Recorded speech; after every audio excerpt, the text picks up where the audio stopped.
No mundo, nas casas, na espiritualidade. A responsabilidade do homem na evolução dos animais.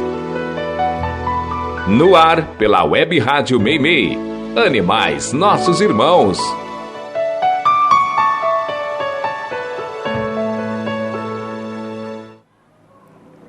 Bom dia, queridos ouvintes. Este é o programa Animais Nossos Irmãos que você está ouvindo pela Web Rádio Meimei e vai ao ar todos os domingos às 10 horas da manhã. E se você não consegue ouvir ao vivo, pode ouvir pelo YouTube ou Spotify, onde todos os episódios estão disponíveis. E apesar de ter chovido, o sol ainda castiga a maior parte do tempo. Segue o apelo para não esquecer de colocar água nas calçadas para os animais de rua. E seguimos com nossa retrospectiva. Esse é o segundo programa de reprises. E continue me mandando suas dúvidas, dicas e perguntas para o e-mail animaisnossosimãos2024@gmail.com. Tudo junto, minúsculo e sem o tio. Agradecendo aos técnicos que ajudam a tornar possível esse programa, intercalando a mesa de som, Cid e Miguel. Eu sou a Vanderly e vem comigo em mais um programa. Você está ouvindo Animais Nossos Irmãos. E foi no 9º programa que eu falei um pouco sobre domesticação de animais, usando como base para o assunto um livro adorável. Tu te tornas eternamente responsável por aquilo que cativas. Quem já leu o livro, O Pequeno Príncipe, conhece a citação, famosa, adotada e muitas vezes criticada. Essa frase inesquecível faz parte do encontro do Pequeno Príncipe com a raposa. E talvez por fazer parte de um livro infantil, poucos analisem sua profundidade. Tempos atrás ouvi uma dura crítica sobre a frase, e a pessoa que a criticou alegava que aqueles que citavam a frase em redes sociais eram pessoas nocivas, vampiras emocionais e pesos mortos. O crítico chegou a dizer que o livro deveria vir com o aviso de aprecie com moderação. Eu não vejo dessa forma. Acho a frase muito apropriada diante da responsabilidade que temos em cativar. E o livro? Bom, eu não preciso defender a obra, pois que é um livro adorável, daqueles que lemos em uma sentada, mas com ensinamentos tão marcantes em suas poucas páginas que com certeza levaremos pela vida fora. Considerado por alguns como livro de autoajuda, livro de Miss, após ter sido citado por inúmeras misses como livro preferido, comparado por outros como a Mona Lisa da literatura, já foi traduzido para mais de 200 idiomas. Apesar do sentido gracioso de se dizer, você me cativou, cativar vai muito além do suposto romantismo que inspira. Segundo o nosso dicionário, cativar significa sujeitar, aprisionar física ou moralmente, ter em seu poder, reter. No livro citado, no diálogo entre o príncipe e a raposa, percebe-se claramente que ela, a raposa, deseja ser cativada. E quando ela diz ao príncipe que ele deve lhe cativar dia a dia, sempre no mesmo horário, ficar olhando de longe, se aproximar aos poucos até que o seu coração de raposa o espere todos os dias naquele mesmo horário e que comece a ser feliz com antecedência, ela descreve exatamente a domesticação de um animal selvagem. Raposas são animais selvagens, tidos como astutos, o qual o homem não se predispôs a cativar ou domesticar, pois é muito mais interessante caçá-lo do que tê-lo ao lado na caça. Para a caça, domesticaram os cães. A domesticação de animais é controversa. Tirar um animal do seu habitat e sujeitá-lo aos caprichos e necessidades humanas pode parecer realmente muito cruel. Mas os animais são domesticados desde a pré-história, seja para companhia, trabalho ou consumo, e comprovadamente algumas espécies foram salvas da extinção graças a isso. Opiniões controversas à parte, não farei crítica alguma com respeito à domesticação. pois que isso é parte da evolução deles, da mansidão que precisa ir aflorando da convivência com outros de outras espécies. É assim que eles evoluem e aprendem a ser gente, pois que, como sabemos, eles caminham para isso. Mas quando domesticamos animais, os tornamos dependentes de cuidados, tiramo-los da natureza, onde eles possuem condições de sobreviver, e os tornamos fracos e carentes. Sem nossos cuidados, eles não terão condições de sobreviver. Estão cativos.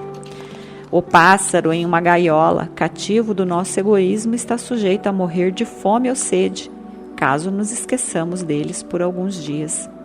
A cadela que desavisadamente seguiu seu instinto e procriou, terá que arcar com as consequências de não ter espaço para viver com seus filhotes, apenas porque foi cativada.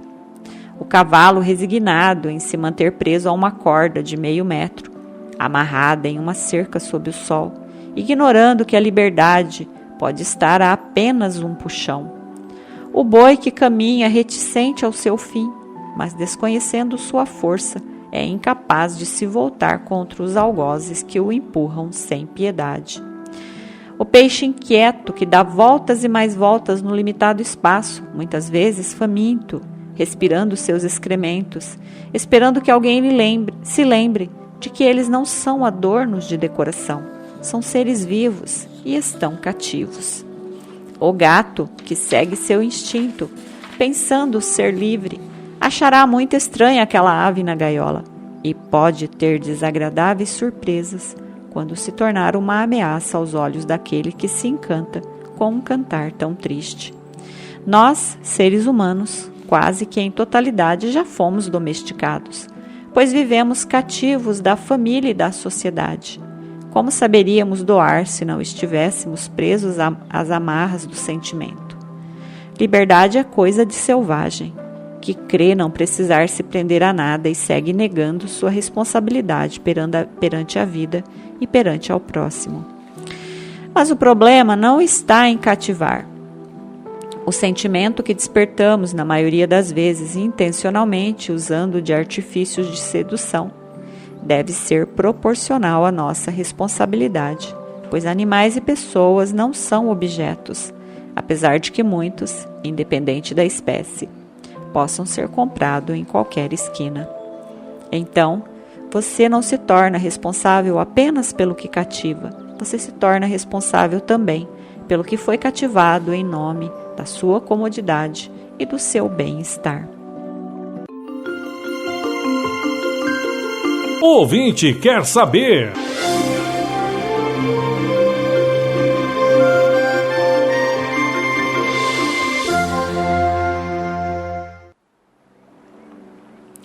E no 29º programa, a amiga ouvinte fez uma pergunta interessante.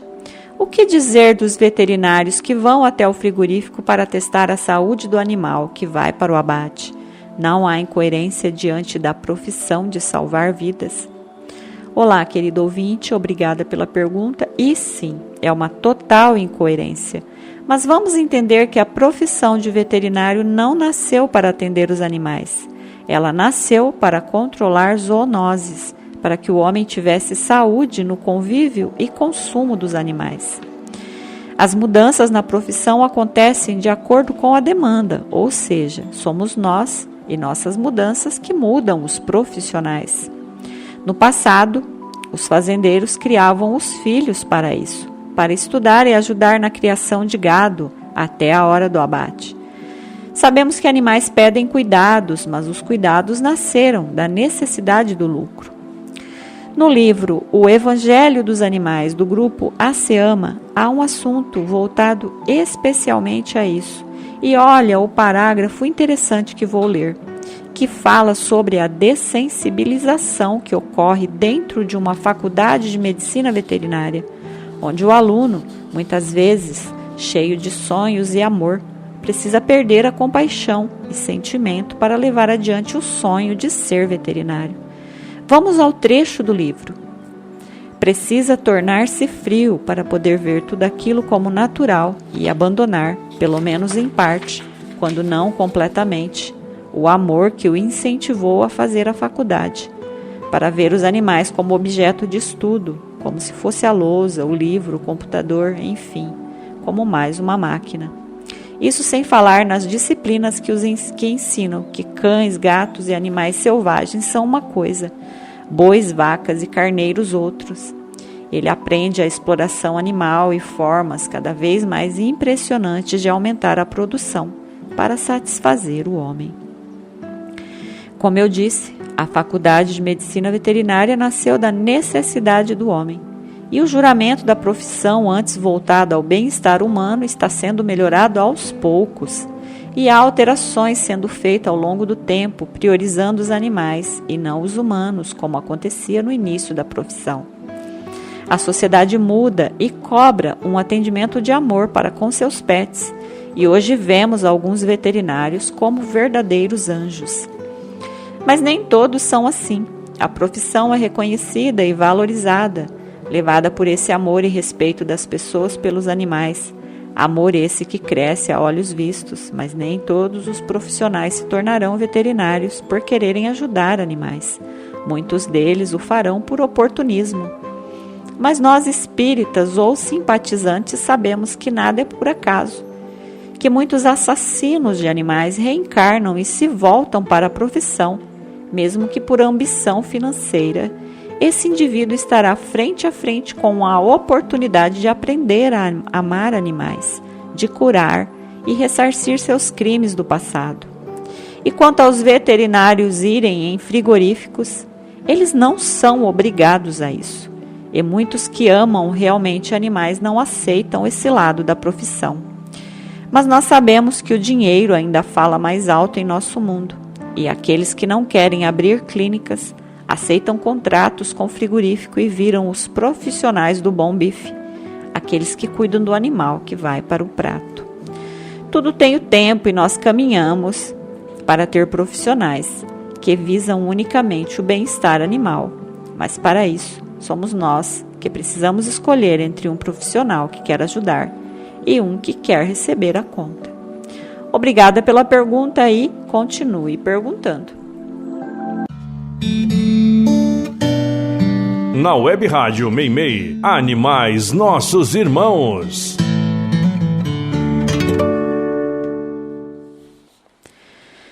No 15º programa, eu trouxe uma matéria interessante sobre a relação entre grávidas e gatos. Já parou para pensar nos motivos que muitas futuras mamães abandonam seus gatinhos? Vamos à matéria. Você já deve ter ouvido falar que mulheres grávidas não podem ter gatos. Mas você sabe os motivos desse pânico que gatos inspiram nas grávidas? Toxoplasmose. Esse é o nome da doença que causa arrepios em muitas gestantes. E além dos inegáveis perigos para o bebê, há muito mito por trás dela. Mito fortalecido pela mídia, por alguns médicos alarmistas e pessoas idosas. Poucos sabem, porém, mais de 80% da população mundial já entrou em contato com o protozoário que causa a toxoplasmose, seja através de animais, alimentos ou a água contaminada. Uma vez contaminado com o parasita, em pouco tempo a pessoa fica imunizada. E como é uma doença assintomática, ou seja, na maioria das vezes não apresenta nenhum sintoma, o indivíduo nem se dá conta desse contágio. Se você, futura mamãe, foi contaminada antes da gestação, seu bebê está protegido, pois você já desenvolveu imunidade.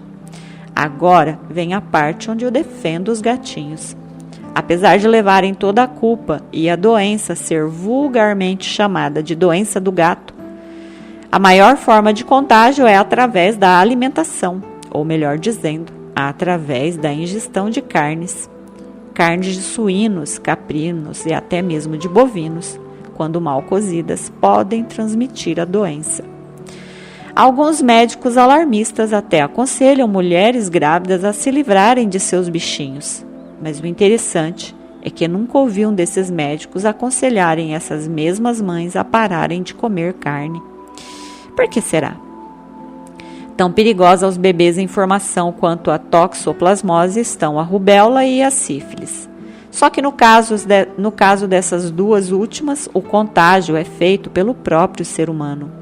Você já viu algum médico sugerindo às futuras mamães que se abstenham de conviver com outras pessoas?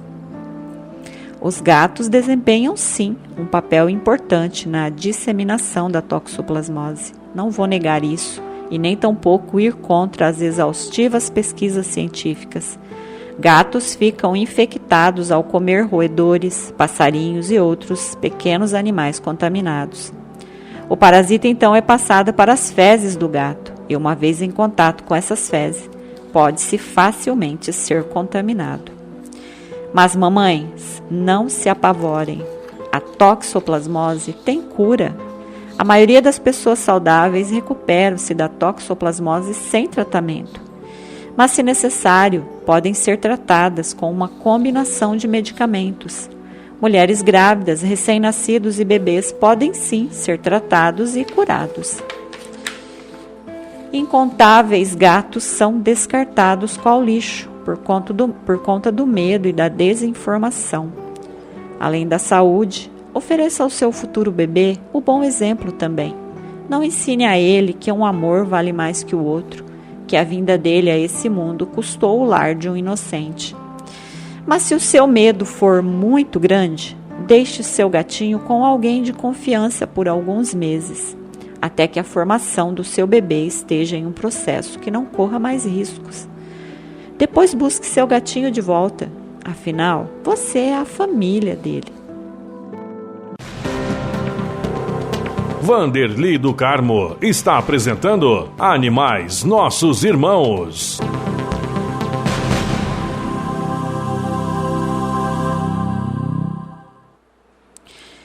E foi no 24º programa que eu trouxe um alerta. A escassez de água já se anuncia em países pobres e em alguns nem tão pobres assim. Os Estados Unidos vivem há muito sua seca histórica e não há dinheiro suficiente para reverter o quadro. Algo em torno de 1 bilhão de pessoas não possuem o luxo de ter água na torneira ou o básico para alimentar suas famílias. Crianças ainda morrem de desnutrição no mundo todos os dias.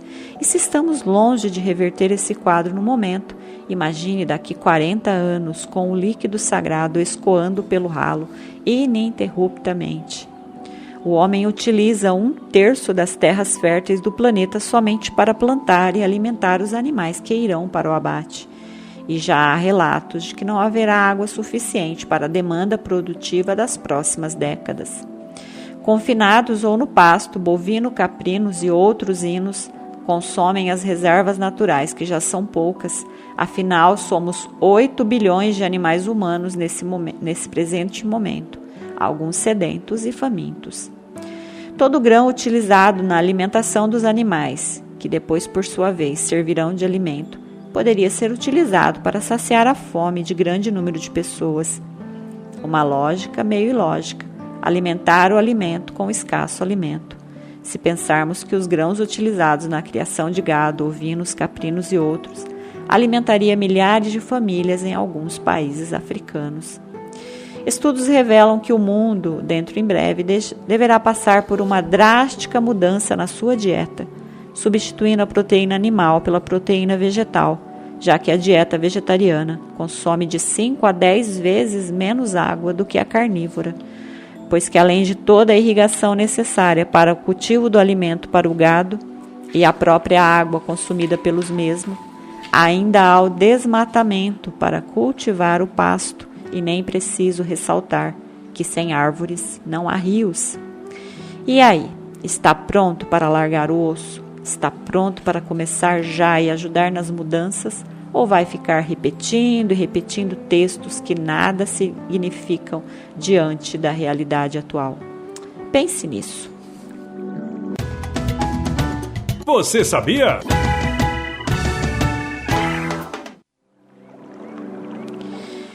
E você é do time que acredita que os porcos são sujos? No 33º programa eu trouxe uma curiosidade que vale a pena relembrar. Vamos a ela. Você sabia que nas Bahamas, no Caribe, Dentre as milhares de ilhas que existem por lá, há uma em especial chamada Big Major Cay, onde a sujeira ainda não chegou e as areias são especialmente brancas. Os habitantes da ilha se esmeram em limpeza. Lá vivem apenas porcos de todas as cores, marrons, rosas, brancos, pintados, centenas deles.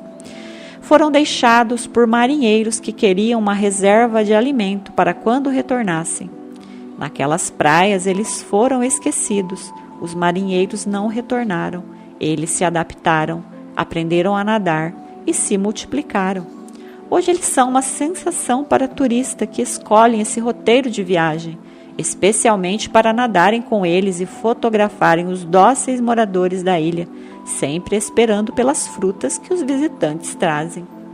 As areias brancas e as águas cristalinas contradizem tudo aquilo que concebemos de porcarias e porcalhões. A única coisa com que eles se sujam é de areia, onde rolam e descansam depois de um mergulho. Estereotipamos os porcos, os chamamos de porcos, denominamos tudo que é sujo por essa alcunha. E eu me questiono se eles são realmente porcos ou se tornaram porcos, por assim terem sido condicionados por nós humanos e nossas necessidades.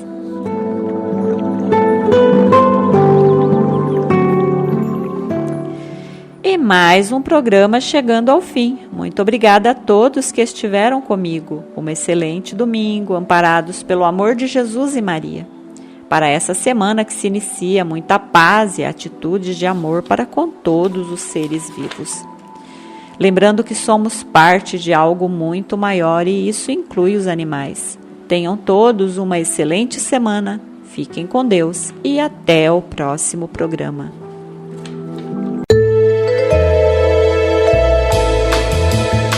Você ouviu Animais Nossos Irmãos. Animais também são espíritos. São elos da nossa jornada evolutiva.